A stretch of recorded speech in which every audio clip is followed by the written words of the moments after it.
On a hot January morning in 1965, a geologist named Stan Hilditch was crouched on a ridge in the Hamersley Range. He was 400 kilometers from the nearest paved road, looking at a hillside that should not have existed. The rock under his boots was so heavy with iron it pulled at the compass needle in his hand. He had been searching this corner of the Pilbara for 2 years, sleeping in swags, eating canned stew, chasing a hunch that the maps were wrong. What he had just found would, within a decade, become one of the richest single iron ore deposits ever measured on the Australian continent. Hilditch did not yet know that the hill beneath him would be carved away over the next 60 years. It would be shipped grain by grain to steel mills in Japan, Korea, and China. A town would rise in the dry plain below it to house the workers who would do the carving.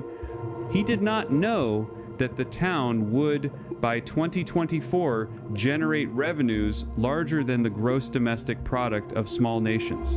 He simply marked the coordinates, drank warm water from a canvas bag, and walked back to his Land Rover. The story of how that hill became a $30 billion town is a story about iron, about timing, about a handshake in Tokyo. It's about what happens when a single mineral deposit becomes the economic engine of an entire region. The hill Hilditch found was eventually named Mount Whaleback. The town that grew beneath it was called Newman, after a different geologist, Aubrey Woodward Newman. Newman had surveyed the area decades earlier and died before anyone realized what was sitting under his maps. In 1965, the Pilbara was almost empty. The traditional owners, the Nyiyaparli and Martu peoples, had lived across this country for tens of thousands of years. But the European map showed a few scattered pastoral leases, a handful of windmills, and almost nothing else. The nearest town of any size was Port Hedland, more than 400 kilometers north. It was a salt-stained port handling cattle and not much else. To turn a hillside of iron ore into a functioning mine, someone would need to build a railway across that empty country. They would need a port deep enough for ocean freighters, a power station, a water supply. They would need a town to house thousands of workers in temperatures that regularly cracked 45 degrees Celsius in summer.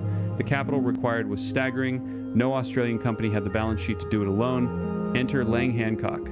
Hancock was a Perth-born prospector and pastoralist, loud, opinionated, and already wealthy from an earlier iron ore discovery in the Hamersley. He had spent years lobbying the Western Australian government to lift its embargo on iron ore exports. The embargo dated to 1938 when officials genuinely believed Australia was running out of the stuff. The embargo was finally lifted in 1960. Hancock, sensing the moment, partnered with a junior explorer called Wright Prospecting, a syndicate that would eventually become the mining giant Hamersley Iron, later folded into Rio Tinto. But the Mount Whaleback deposit, the one Hilditch had found, sat outside that arrangement. It was claimed by a separate group, the Mount Newman Mining Company. This consortium would eventually be majority controlled by BHP. In 1967, BHP, AMAX, and a Japanese steel consortium signed binding contracts to develop the deposit. The price of the ore was locked in over 15 years. The buyers were Nippon Steel, Kawasaki, Sumitomo, and Yawata. The handshake had happened in Tokyo in a wood-paneled boardroom over green tea and translated contracts. It would define the next half-century of the Pilbara. Construction began in 1968. The scale was almost absurd. A 426-kilometer private railway was punched south from Port Hedland to the mine site. It was the longest privately owned heavy-haul railway in the country at the time. A new port facility was dredged at Nelson Point. On the flat red plain below Mount Whaleback, surveyors pegged out a town site for 5,000 residents. It was complete with a swimming pool, a school, a hospital, an airstrip. Air-conditioned 3-bedroom homes were laid out on curved suburban streets. The first iron ore train rolled into Port Hedland in January 1969. The first shipment, 35,000 tons, sailed for Japan a few weeks later. By the end of that first year, the mine had exported more than 5 million tons. By 1975, it was over 30 million.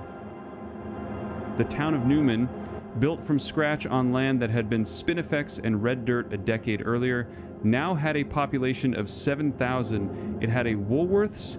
For the next 20 years, the arrangement held. The mine produced, the trains rolled. The Japanese mills paid on time, the town grew, contracted, and grew again with the cycles of the steel market. The workers were mostly men, mostly young, mostly from somewhere else. They were paid extraordinarily well. A truck driver at Mount Whaleback in 1985 could earn more than a Perth lawyer. The catch was that you were living in a company town in the middle of the desert. You were 4 flight hours from a coastline that did not crack 45 degrees. Marriages strained. Drinking was heavy. The Newman pub, the Purple pub, became one of the highest grossing licensed venues in Western Australia, but the ore kept moving and the contracts kept being renewed. By the late 1990s, BHP was extracting more value from Mount Whaleback alone than from most of its other Australian operations combined. And then came China. In 2001, China joined the World Trade Organization. Over the next decade, its demand for steel, and therefore for iron ore, grew at a rate that no commodities analyst had forecast. Between 2003 and 2011, the global iron ore price rose from around $13 US per ton to over $180. The economist Ross Garnout, in his 2013 book Dog Days, described the period as the largest terms of trade boom in Australian history.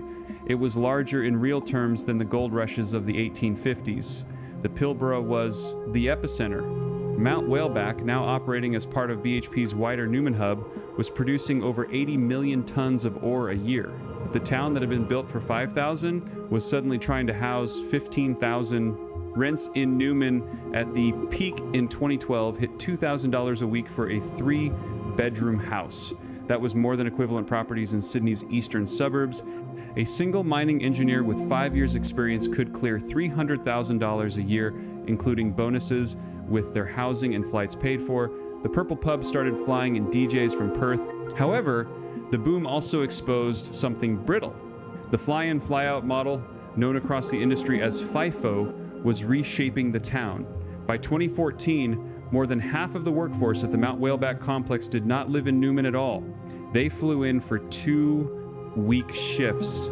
They slept in single-room dongas at company-run camps on the edge of town. They ate in industrial mess halls and flew back to Perth or Brisbane for their week off. The permanent population stagnated. Schools struggled to retain teachers. The hospital ran on locums. A 2015 parliamentary inquiry by the Western Australian Legislative Assembly, chaired by member Graham Jacobs, examined the mental health impacts of FIFO work. The inquiry found that suicide rates among male FIFO workers in the Pilbara were significantly higher than the state average. The report cited the combination of isolation, long shifts, and disrupted family life. The town that the ore had built was, in a strange way, being hollowed out by the same industry that funded it. What no one saw coming was how quickly the wealth would concentrate. BHP's Western Australia Iron Ore Division, of which the Newman operations are the heart, generated revenues of approximately $30 billion US in the 2023 financial year. Underlying earnings before interest and tax were around $18 billion. To put that in scale, the entire annual revenue of Qantas in the same year was around $20 billion Australian. A single mining hub anchored by a hill in the desert was outperforming the national airline. The royalties paid to the Western Australian state government from iron ore in 2022 and 2023 exceeded $9 billion Australian. That was more than the state spent on its entire public hospital system, and yet the town of Newman itself, the place where the workers actually lived, had a permanent population of just over 4,000. The wealth flowed out faster than it could settle. The reckoning, when it came, arrived in pieces rather than as a single event. In May 2020, during the early months of the pandemic, Rio Tinto, BHP's neighbor and rival in the Pilbara, detonated explosives at Juukan Gorge. This destroyed a 46,000-year-old Aboriginal rock shelter on the lands of the Putu Kunti Karama and Pinikura peoples. The blast was legal under the existing Western Australian heritage laws. The outrage was not. A federal parliamentary inquiry, chaired by Warren Inch, released its final report in October 2021 under the title A Way Forward. It cut through the iron ore industry's self-image with surgical precision. The inquiry found that mining companies had operated for decades under a regime that treated Aboriginal heritage as a procedural hurdle rather than a substantive obligation.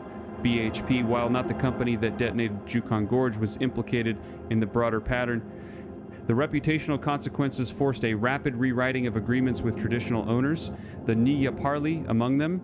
A new generation of land use agreements began to flow real revenue, not just token payments, back to the people whose country had been carved up since 1968. At the same time, the geology itself began to whisper. Mount Whaleback, after more than 50 years of mining, is not infinite. The high-grade hematite ore that made the deposit famous, the kind you can ship almost straight from the pit, is finite. The operation is increasingly mining lower-grade material that requires more processing. BHP's own published mine plan suggests that the Newman hub, in its current configuration, has perhaps another 20 to 30 years of economic life at present extraction rates. Beyond that, the company will need to develop satellite deposits further out into the Pilbara or accept a slow decline. The Australia Institute, in a 2022 report authored by economist Rod Campbell, modeled the long-term royalty implications. It warned that Western Australia's budget surpluses, the envy of every other state treasurer in the country, are structurally dependent on a commodity boom that has a finite horizon. The wealth, in other words, has an expiry date that nobody in Newman is keen to discuss out loud. Today, if you fly into Newman on the morning Qantas Link service from Perth, you see the town from the air before you land. The streets curve in the same patterns the surveyors pegged in 1968, the swimming pool's still there, the purple pub still trades. Beyond the southern edge of town, the Mount Whaleback pit is now over 5 kilometers long and more than 400 meters deep. It's a man-made canyon visible from low orbit, carved one truckload at a time over 6 decades. The hill that Stan Hilditch climbed in 1965 is, in a literal sense, no longer there. It has been disassembled and shipped overseas, where it was rolled into the steel beams of Tokyo office towers. It became the chassis of Hyundai sedans, the reinforcement bars of Shanghai apartment blocks. A geological feature that took 2 billion years to form has been reduced, in the span of one human lifetime, to a hole in the ground and a wire transfer. The town that replaced the hill is, on paper, worth roughly $30 billion a year in revenue to the company that operates it. It generates more than $10 billion a year in royalties to the state.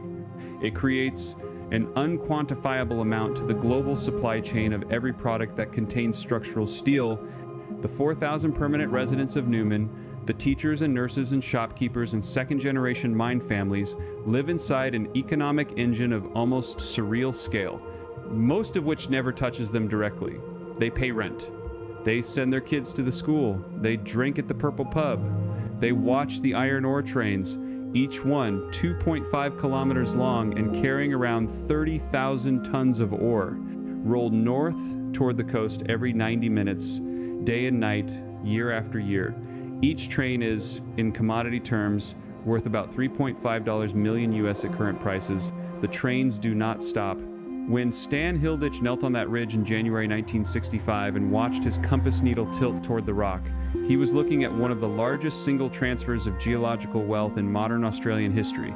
Although he would have described it more modestly as a good prospect, the story of Newman is, in the end, the story of how Australia actually works underneath the surface. A continent's worth of mineral wealth, concentrated in a few specific places, extracted by a small number of very large companies, processed offshore, and reinvested in ways that bypass the towns where the digging happens. The pattern repeats. It repeated with gold in Kalgoorlie.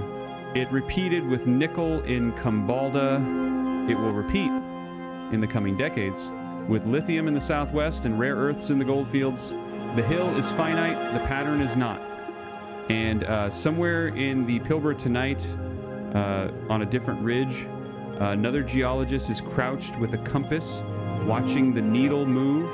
They're marking the coordinates of a town that does not yet exist. That geologist, whoever they are, will not be working alone the way Hilditch did. They will be supported by satellite imagery, airborne magnetic surveys flown in grid patterns at 300 meters above the ground. They'll have drill rigs that can punch through 600 meters of overburden in a single shift. The romance of the prospector with a hammer and a compass has been replaced by the spreadsheet and the resource estimate, but the underlying transaction is unchanged. Somebody finds the rock, somebody else builds the town. And the town eventually becomes a function of the rock's depletion curve. rather than a place in its own right. Mount Whaleback, the original ore body that Hilditch found, has been mined continuously since 1968. It is now the largest single open-pit iron ore mine in the world. The pit stretches more than 5 kilometers long, 1.5 kilometers wide, and nearly half a kilometer deep. From the lookout on the southern rim, the haul trucks at the bottom look like grains of rice moving along threads. Each of those trucks, a Komatsu 930E or a Caterpillar 797F, weighs around 220 tons empty and carries another 300 tons of ore per load. The tires alone cost roughly $40,000 US each, and a truck uses 6 of them. BHP runs these trucks 24 hours a day, with shift changes at 6 inches in the morning and 6 at night. Increasingly, they run without drivers at all. The autonomous haulage system, rolled out across BHP's Pilbara operations from 2017 onward, removed hundreds of driving jobs from the local economy in less than a decade. The trucks now take their instructions from a control room in Perth, 1,200 kilometers to the south. Operators in air-conditioned offices monitor screens and intervene only when something goes wrong. This is the second great compression of Newman. The first was the fly-in, fly-out workforce, which hollowed out the permanent population. The second is automation, which is hollowing out the workforce itself. In 2013, BHP employed around 3,000 people directly at Mount Whaleback. By 2023, the number of people physically required on site to move the same tonnage had fallen substantially, even as production increased. The ore keeps flowing, the trains keep running, the town keeps existing, but the relationship between the quantity of iron leaving the Pilbara and the number of human beings needed to extract it grows thinner every year. The consequences of this compression are not evenly distributed. The Martu people, the traditional owners of the country around Newman, signed a native title agreement with BHP in 2015. It covers roughly 136,000 square kilometers. The agreement provides royalty payments, employment commitments, and heritage protections. But the Juukan Gorge destruction in May 2020, when Rio Tinto blew up 46,000-year-old rock shelters in the nearby Hamersley Range to expand an iron ore pit, demonstrated how fragile such agreements can be when they collide with production schedules and quarterly targets.